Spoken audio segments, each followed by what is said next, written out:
Olá, estudantes, tudo bem? Aqui é o professor Denis e essa é mais uma aula do curso de Eletrônica Analógica. Nessa aula, nós iniciaremos nosso estudo da polarização de transistores pelo circuito mais simples possível, que é o circuito de polarização com apenas dois resistores. A bibliografia para essa aula é o livro do Boylestad, de Dispositivos Eletrônicos e Teoria de Circuitos, e o livro do Malvino, no seu volume 1, de Eletrônica. Ok? Então vamos lá. Bom, polarização.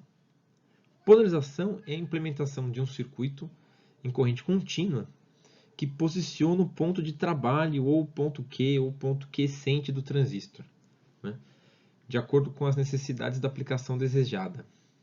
Sem ser polarizado, o transistor não funciona, nem como chave, nem como amplificador, nem como nada. Okay? O ponto de trabalho, se você se lembra bem, é definido basicamente pela corrente de coletor e pela tensão entre coletor e emissor. Okay? E geralmente as duas dependem de alguma forma da corrente de base. Uma coisa importante é que uma boa polarização deve se manter estável, mesmo com grandes mudanças de HFE ou de beta, que é o parâmetro de ganho de corrente intrínseco do transistor. Esse é um parâmetro muito sensível a variações de temperatura, de corrente de coletor, e por isso é muito importante que o circuito de polarização não seja muito sensível a ele. Para ser aplicado, por exemplo, como amplificador, a polarização deve buscar encontrar um ponto de operação no centro da curva de corrente e tensão. O que significa isso? Por exemplo, se a minha alimentação é de 12 volts, eu gostaria que a tensão entre coletor e emissor estivesse próxima de metade disso, alguma coisa perto de 6 volts. De modo que quando eu ligar o amplificador, eu posso ter um sinal de 6 volts para cima ou 6 volts para baixo. E ainda assim o transistor tem margem para variar. Isso também vale para a corrente, né?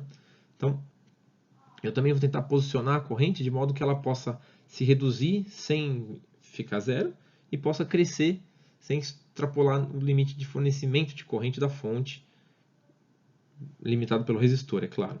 Ok? Então, para ser aplicado como amplificador, eu tenho que posicionar o meu transistor, o ponto de trabalho dele, na zona linear e de preferência no centro dessa zona linear. Mas para ser aplicado como chave, por outro lado, a polarização tem que garantir que o transistor sempre vai operar em corte ou em saturação. Não é? Então, em corte significa que o transistor funciona como uma chave aberta e toda a tensão da fonte fica sobre VCE. E saturação significa que o transistor funciona como uma chave fechada e praticamente nenhuma tensão fica sobre VCE. Então, geralmente, utilizar um transistor como chave implica em dispor de duas fontes, certo? Porque quem aciona o transistor é um microprocessador, é um circuito oscilador 555, alguma coisa desse tipo. Então, a polarização já conta como uma fonte ali na base, mas que de fato não é uma fonte, é o sinal de controle da chave. Tudo bem? No entanto, nessa aula a gente vai se concentrar em circuitos que operam apenas com uma fonte, que geralmente são mais aplicados para amplificação ou casamento de impedância, ok? Bom, o circuito de polarização com dois resistores é o mais simples possível. Ele é visto aqui abaixo, ok? Ele usa simplesmente dois resistores. Um que vai da fonte para a base, que é o RB, e um que vai da fonte para o coletor, que é o RC. O resistor RB regula a corrente de base. E o resistor RC regula a corrente de coletor. Simples assim, ok? Porém, como a gente vai ver a seguir nessa aula, esse é um circuito muito interessante para começar estudando polarização. Mas não é um grande circuito para ser aplicado, de fato, nos nossos projetos. Porque esse é um circuito muito dependente de HFE e de beta. Ok? Ele é fácil de calcular, fácil de entender e seria barato de construir. Mas ele não é muito aplicado porque ele é muito dependente do parâmetro HFE ou beta. A gente vai verificar isso nessa aula. Ainda assim, a gente vai começar por ele porque a gente começa o circuito mais simples para depois ir complicando, tudo bem? Então, vamos analisar as malhas desse circuito. Nós temos aqui duas malhas importantes. Uma malha que envolve a tensão entre coletor e emissor, que está aqui, e outra malha que envolve a tensão entre base e emissor. Tudo bem? Vamos começar olhando a malha da base aqui. Ó. Então, olhar a malha da base significa partir da fonte, né? A equação está aqui. Ó. Partir da fonte, e digo que a fonte de alimentação, VCE, vai ter sua tensão dividida entre o resistor, portanto, VRB, que vai ter sua corrente como RB vezes IB, sua tensão como RB vezes IB, já que a corrente é IB, ó, eu nomeei essa corrente como IB, e depois eu passo por VBE e chego no terra, tudo bem? Então a malha da base tem esses três termos. A fonte é igual a tensão no resistor de base, que é igual a RB vezes IB, mais a tensão entre base e emissor, ok? E portanto, se eu quiser calcular a corrente de base, basta inverter essa equação aqui e eu vou ter que a corrente de base é a tensão da fonte, VCC, menos VBE dividido por RB, ok? Essa é uma relação interessante. É claro que, assumindo que o transistor está operando na região linear, eu sei que vale que a corrente de coletor é igual a beta IB. E aqui começam os nossos problemas, certo? Porque, como o IB não depende de beta, e o IC é beta vezes IB, então o IC vai ser muito dependente de beta, vai ser proporcional a beta. Se beta dobrar, IC dobra. Se beta cair pela metade, IC cai pela metade. E isso não é desejável, ok? Mas vamos concluir nosso equacionamento olhando para a próxima malha, certo? Se a gente olhar para a malha principal agora, então a gente vai partir da fonte e vai verificar que eu tenho uma queda de tensão no resistor de coletor e uma queda de tensão entre o coletor e emissor e pronto, chega no terra. Então a tensão da fonte vai ser igual à tensão entre coletor e emissor mais a queda de tensão no resistor de coletor. No resistor de coletor, a queda de tensão dele vai ser a própria resistência, RC, vezes a corrente de coletor, certo? Lembrando que as correntes principais do transistor são a corrente de coletor, a corrente de base e a corrente de emissor, que é igual à soma dessas duas. Né? A corrente de emissor é igual a IB mais IC. Ok?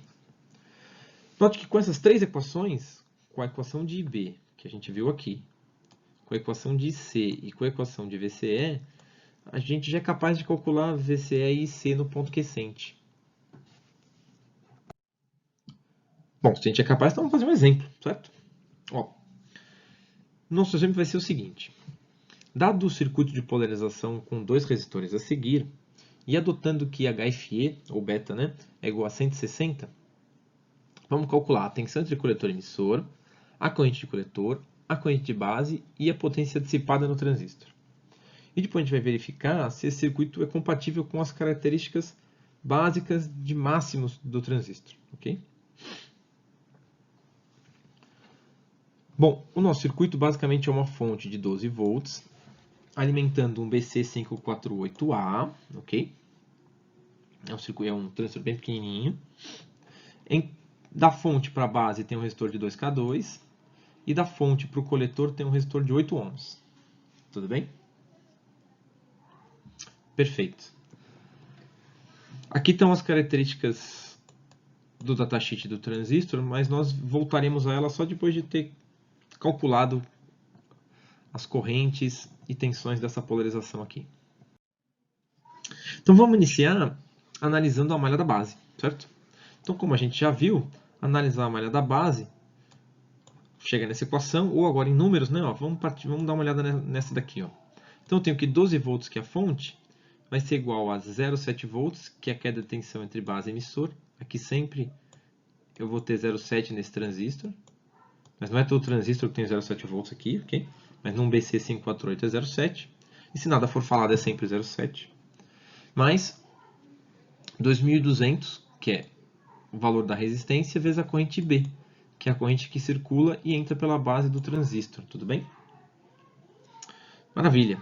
Então agora eu posso inverter essa equação aqui e encontrar a corrente de base como sendo 12 menos 0,7, então eu passo 0,7 para cá, dividido por 2K2, e tenho minha corrente de base como 5,14 mA. Fácil. eu sugiro fortemente a vocês que não tentem decorar as equações, né? Porque cada circuito de polarização vai ter um equacionamento diferente. Se acostumem a realizar a análise toda vez. Olhem as malhas do transistor cada vez que você for resolver o problema. Isso vai fazer com que você se torne mais seguro. Você não fica dependendo de ficar lembrando de um gabarito ou de um formulário qualquer, ok? E não fica receoso quando encontra um circuito que você nunca viu. Você sai analisando as malhas como sempre. Tudo bem? Muito bom. Agora a gente pode assumir o transistor como operando na região linear. E, portanto, eu vou assumir que a corrente de coletor é igual a beta vezes a corrente de base. Tudo bem? Ótimo. Então, uma vez feito isso, e eu conheço beta, que é 160, basicamente o ganho médio desse transistor. Vezes 5,14 mA, eu vou ter 160 vezes 5,14, 822 mA de corrente de coletor. Então, eu tenho aqui 5 mA e aqui 800, certo? Uma diferença grande, porque o beta desse transistor é alto. Então, tendo a corrente de coletor, agora eu vou analisar a malha do coletor, né? Ou a malha principal, se você preferir. E aí, o que eu vou ter? Eu vou ter, então, que VCC, que está aqui, é igual a VCE mais a tensão no resistor de 8 ohms, certo? Portanto, se eu quiser VCE, essa tensão aqui, é só pegar 12 e subtrair a tensão nesse resistor, certo ou não? Então, VCE vai ser 12 menos 8 vezes a corrente de coletor. E a corrente de coletor eu conheço, que eu já calculei, é 822 mA. Então, a tensão entre coletor e emissor vai ficar como 5,42 volts. Pronto, calculei o ponto de trabalho do transistor. Eu tenho 12 volts na fonte, mas ele está trabalhando em 5,42 volts em VCE.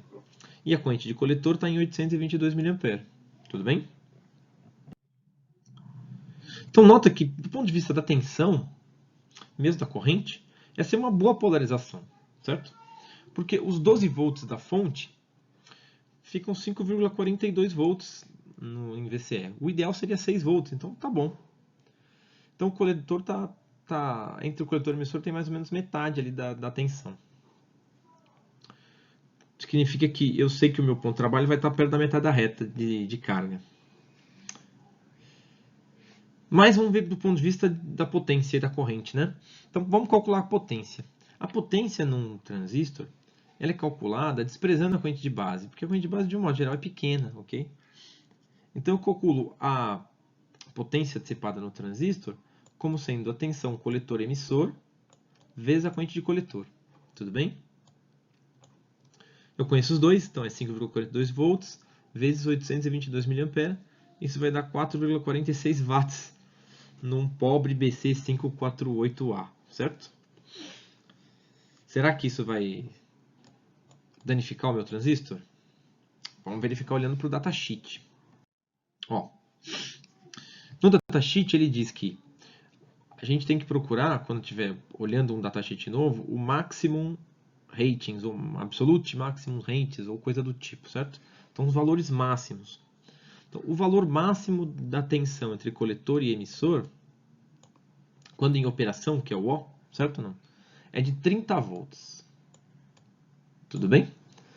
Como a minha tensão em VCE é 5,42, ok, ele não vai se danificar por excesso de tensão entre coletor e emissor. Já a corrente de coletor máxima é de 500 mA. Então temos um problema, né? Porque a nossa corrente de coletor calculada deu 822 mA. Nada feito, certo? Eu já sei que por causa de IC da corrente de coletor eu não posso usar esse circuito. Se eu ligar eu vou danificar o transistor, certo? Mas vamos dar a potência, né? A potência dissipada desse transistor, como ele não permite um dissipador, não tem como acoplar um dissipador nele, é única. É de 625 mW, ok? Então, como a minha potência é de 4 watts, a gente tem que saber se ele vai explodir pela potência ou pela corrente, porque de algum jeito ele vai se danificar, tá bom? Então, o transistor não pode operar nesse circuito. Você não pode ligar esse circuito com esse transistor. Se você fizer isso, babau, ele não vai nem funcionar. Ele vai ligar e vai queimar, tá bom? Bom, então como é que eu faço para calcular esses resistores aí sem explodir o transistor, certo? Esse é um circuito tão simples que a gente já pode olhar para o projeto dele agora, no mesmo momento em que a gente está entendendo sua análise. Mas geralmente não é assim, geralmente o projeto é mais sofisticado. Mas pela simplicidade do transistor a gente consegue fazer isso, tá bom? Então, geralmente quando a gente faz um projeto de polarização, a gente deseja, então, estamos pensando num amplificador. Então a gente quer que a tensão entre coletor e emissor seja metade de VCC, ok? E eu não quero também trabalhar no máximo, no limite da potência. Então eu vou trabalhar com uma potência de 80% do máximo, ok? Bastante já, mas 80%. Eu posso ajustar um outro parâmetro de projeto. Pode ser 50%, 20%, 70%, sei lá. Aqui o meu projeto é para 80%. E eu devo considerar um HFE de 160, fixo, tá bom? Como eu já estou calculando o VCE e a potência dissipada, eu só preciso verificar se a corrente de coletor vai ser compatível, tá bom? Porque o VCE eu já sei, né? Eu tenho 12 volts de fonte e o máximo é 30. Ele não vai estourar por causa de VCE de jeito nenhum, tá bom? Como calcular esses resistores, então, para garantir esses dois parâmetros de projeto? VCE metade de VCC e potência dissipada igual a 80% do máximo que ele é capaz. Primeiro eu calculo esses valores, certo? Então, se VCE vai ser igual a 50% de VCC, então VCE vai ser 6 volts. E se a potência dissipada vai ser igual a 80% da potência dissipada máxima, e a potência dissipada máxima é 625 mW, então eu tenho 0,8 vezes 625 mW e, portanto, meio watt. Ok? Então eu tenho esses dois valores aqui. Veja, se eu tenho VCE e tenho a potência, eu tenho a corrente de coletor, não é? Porque eu sei que a potência é um vezes o outro. Então, como a potência é a corrente de coletor vezes a tensão entre coletor e emissor, eu inverto essa equação aqui e calculo a corrente de coletor dividindo a potência dissipada pela tensão entre coletor e emissor. Com isso, a corrente de coletor vai ser igual a meio, aqui em watts, né? Dividido por 6. Só tome cuidado com a unidade aqui, hein? Se botar em miliwatts, vai dar errado a conta, tá bom? Ou vai dar direto em miliamperes. O resultado, então, deu 83,3 miliamperes de corrente, ok? Vamos terminar de calcular tudo e depois a gente volta e verifica se essa corrente é compatível com esse transistor, tá bom? Então, o que a gente vai fazer agora? Como eu tenho tudo que eu posso sobre o coletor, eu já vou escrever a equação da malha do coletor, né? Então, na malha do coletor, eu tenho que VCC é igual a VCE mais a tensão no resistor RC, certo? Então, eu posso calcular RC invertendo essa equação e escrevendo VCC menos VCE dividido por IC. Tá vendo? Eu passo o VCE subtraindo e depois passo o IC dividindo. Ok? Dê uma boa olhada aí. Concorda? Agora eu substituo os valores, certo? Então eu faço 12 menos 6 dividido por 83,3 mili. Isso vai me dar uma resistência de coletor de 72 ohms. Ok? Maravilha. Tendo a resistência de coletor, e tenho a corrente de coletor, né? Eu calculo a corrente de base. A corrente de base vai ser a corrente de coletor dividido por beta, certo? Já que C é beta e B. Então eu pego lá os 83 mA que eu calculei da potência e divido por 160 e eu vou ter uma corrente de base de 521 microamperes, hein? Cuidado com a unidade aqui, ó. Microamperes, 10 a menos 6, tudo bem? Agora, com isso, a gente pode escrever a equação da malhada base para calcular RB. Ó, na base, eu tenho que 12 volts mais a queda de tensão no resistor RB mais VBE é igual a zero, né? Certo ou não? Vai ser igual aos dois. Tudo bem? Então, a tensão da fonte vai se dividir entre VBE e V no RB. Como eu já escrevi usando a lei de Ohm, que é V do RB é RB vezes IB, agora eu inverto essa equação também. Eu passo o VB subtraindo e passo o IB dividindo. É a mesma conta, certo? Então, vou ter 12, só que agora é menos 0,7, dividido por 521 microamperes. E aí vou ter um valor bem diferente do que estava no exemplo 1, tá bom? Olha quanto deu, 21,7 kΩ, tá bom? Muito bem? Bom, Olhando lá o datasheet, eu sei que o IC máximo é 500 mA e meu IC deu 83 no ponto de trabalho, então tá fácil, ele não vai se danificar por causa disso, ele pode operar adequadamente no circuito. E para finalizar um projeto, a gente tem que se lembrar que não existem resistores do valor que eu desejo. Existe uma tabela de resistores que você pode encontrar buscando em sites ou em fabricantes. Então, o que eu tenho que fazer na hora de fazer o meu projeto é buscar um resistor próximo a ele, certo? E tentar variar todos para o mesmo lado. Ou jogo todo mundo para cima ou todo mundo para baixo. A não ser que eu tenha um grande motivo para não fazer isso. Então, o meu resistência de coletor é de 72 ohms. Procurando os valores comerciais, o mais próximo é de 75. A minha resistência de base é de 21,7 kΩ. Procurando os valores comerciais mais próximos, 22 kΩ. Então, o projeto desse circuito é um resistor de 22 kΩ na base e um resistor de 75 ohms no coletor. Se eu comprar esses resistores, botar lá uma fonte de 12 volts, comprar um BC548A e montar, eu devo conseguir esses valores. Tá bom? E olha que incrível. Conseguimos, fizemos o nosso pequeno projeto, mas nosso primeiro projeto de circuito de polarização. Tá bom? Mas, e se a temperatura variar, ou precisar trocar o BC548 e o beta dele mudar? Porque ele muda de transistor para transistor, muda com a corrente coletor e muda com a temperatura. Então eu tenho que ir lá no datasheet e descobrir o que o fabricante garante. O fabricante garante que o beta mínimo é 110 e o beta máximo é 220, certo? Então, o que eu devo fazer é, eu volto lá naquelas equações e recalculo IC e VCE. Faça isso se você quiser com calma. Você vai perceber que o IC varia de 56 a 113 mA. E o VCE varia de 7,8 a 3,5 volts. A variação é muito intensa, é muito elevada. Ela é tão grande que ela é suficiente para inviabilizar o circuito. Se eu quisesse usar ele como um amplificador, à medida que o beta fosse mudando, por exemplo, o VCE fica tão fora do centro da reta que eu posso distorcer o sinal de entrada, por exemplo. Tudo bem? Então, esse projeto que a gente fez é muito interessante do ponto de vista didático, mas ele não serve para, de fato, implantar um amplificador. A gente vai vir para frente circuitos de polarização melhores para fazer isso. Onde está o problema desse circuito? Olha, o problema é que o IB não depende de beta. Então, o que eu fiz aqui? Eu fui lá e calculei numa planilha os valores da corrente de base, que está aqui nessa curvinha amarela, para toda a faixa de valores de beta. Mas o que acontece é que a corrente de base não varia, tá vendo? Ela é fixa com beta. Isso parece bom na primeira vista, mas não é.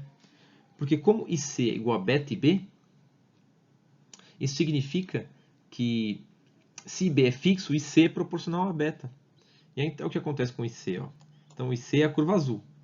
Tudo bem? Ele parte ali do 56 e vai parar lá no cento e cacetada, certo? Lá no cento e pouco, porque aqui está a escala. Tudo bem? Ele cresce muito, ele cresce linearmente com beta. Então, esse circuito tem esse grande problema, ok? Ainda assim, né? Acho que do ponto de vista didático é interessante para a gente entender como eu faria um amplificador com ele. Então, professor, se eu quiser montar um amplificador e ver esse problema, enxergar esse defeito, como eu faço? Então, construir um amplificador de pequenos sinais usando transistor é fácil. O que eu preciso me lembrar de fazer é isolar o gerador de sinal, que pode ser um microfone, pode ser um sensor, ou pode ser um gerador de sinal mesmo de bancada, da fonte, porque senão eu boto duas fontes juntas, né? Isso não vai dar certo. Então, o que se faz, o que é preciso fazer é colocar um capacitor em série com a entrada, de modo que a corrente DC que está aqui enxergue aqui uma impedância infinita do capacitor e não passe para cá. Okay? Ela continua enxergando o circuito como estava antes, sem nada conectado desse lado. E eu faço a mesma coisa para a saída, tá bom? Boto um capacitor de modo que não existe um escape da corrente DC para cá, só da parte AC, que é o sinal que eu quero amplificar, tá bom? O circuito ao lado, então, ele funciona, né? Só que, como a gente já discutiu, como a polarização depende muito de HFE e beta, ele acaba sendo muito dependente da temperatura, da corrente do coletor, do transistor que eu der o azar ou a sorte de escolher, tá bom? Bom, então, dado tudo isso, o que falta para a gente é deixar alguns exercícios para vocês praticarem. Como primeiro exercício, eu queria dar um circuito que já tem os resistores. Então, é dado aqui um circuito que tem uma fonte de 15 volts, um resistor de 6K2 para a base, de 47 ohms para o coletor, e eu vou usar um transistor diferente dessa vez, um BD135, que é um transistor mais parrudo, certo? Nem tanto, mas é mais parrudo que o BC. O HFE dele, médio, que a gente vai adotar é de 80. E aí pede-se que se calcule a tensão entre coletor e emissor, a corrente de coletor e a corrente de base, e a potência dissipada no transistor, tá bom? E depois a gente verifica se o circuito é compatível com as características do transistor. Aqui eu gostaria de explicar um pouquinho, porque o BD135 ele tem um encapsulamento que tem um furo para colocar um parafuso, e o coletor dele é ligado numa chapinha atrás. Então você consegue ligar um dissipador no transistor, ok? Então o que acontece é que a potência dissipada pelo transistor depende do fato dele ter esse dissipador ou não. Então o fabricante dá dois valores de potência dissipada aqui, tá vendo? Uma potência dissipada assumindo que o coletor está a 25 graus Celsius e outro assumindo que o ambiente está a 25 graus Celsius, ok? Como a gente está simplesmente assumindo que a temperatura ambiente é 25 graus Celsius e o transistor se vira sozinho, não tem dissipador, não tem nada para garantir, então a gente tem que assumir essa linha aqui, ó, tudo bem? Essa linha de baixo, a segunda linha. É nessa aqui que a gente vai olhar. Então tem até uma setinha para ajudar vocês aqui. E portanto a potência que eu tenho que verificar é de 1.25 watts. É maior do que o BC, mas não é muito grande, tá bom? E tem ali os valores de VCE, né, em operação, 45 volts, por ser um BD135, e a corrente de coletor, que é 1,5 amperes, é bastante, tá bom? Então veja, né, de novo olhando o datasheet do fabricante é sempre interessante. A única diferença entre um BD135, um 37 e um 39, o 39 é mais caro, porque ele suporta mais tensão entre coletor e emissor. Então, um vai até 45 volts, enquanto o outro vai a 80. Mas como minha fonte é 15 volts, não tem por que botar um BD137, ok? A não ser que eu tivesse ele lá sobrando. O segundo exercício é para, ao invés de analisar um circuito, projetar. Então a gente assume as mesmas características, assume de novo que eu tenho uma temperatura ambiente sem dissipador e assume que eu quero fazer um amplificadorzinho. Então eu tenho VCE igual a metade de VCC e quero dissipar 80% da potência máxima, tá bom?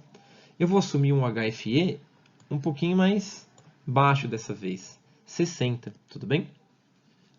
Então assumindo ali um HFE médio de 60, um VCE com metade de VCC, a potência dissipada com metade da potência máxima, como 80% da potência máxima, e o que eu preciso fazer é calcular os resistores, RB e RC, ok? E agora é refazer o projeto assumindo que eu vou grudar um dissipador nele, certo ou não? Então eu vou botar um dissipador perfeito. Isso de fato geralmente não existe, mas eu vou assumir que eu tenho um dissipador ativo. E aí tudo bem. Então se eu botar um dissipadorzinho com uma ventoinhazinha lá nele, ou garantir que eu estou ventilando muito bem o meu transistor, com o dissipador e tudo, um dissipador grande, então eu posso ir direto para essa coluna aqui, ó. Tá bom? Se eu for direto para essa coluna, então eu vou ter 25 graus Celsius ali de temperatura de coletor. O coletor vai estar sempre a temperatura ambiente. Eu estou arrancando todo o calor dele e deixando ele a temperatura ambiente. E nesse caso, o transistor é capaz de dissipar 12,5 watts. Ok? Isso vai mudar o parâmetro do projeto, vai fazer com que o meu projeto funcione de forma mais parruda. Ele vai queimar mais potência, né? Mas vai ter correntes mais elevadas, vai deixar o circuito mais estável. Tá bom? Aqui ficam as respostas para vocês conferirem. Okay? E é isso. Espero que vocês tenham entendido, tenham aproveitado a aula de hoje. Até mais e bons estudos!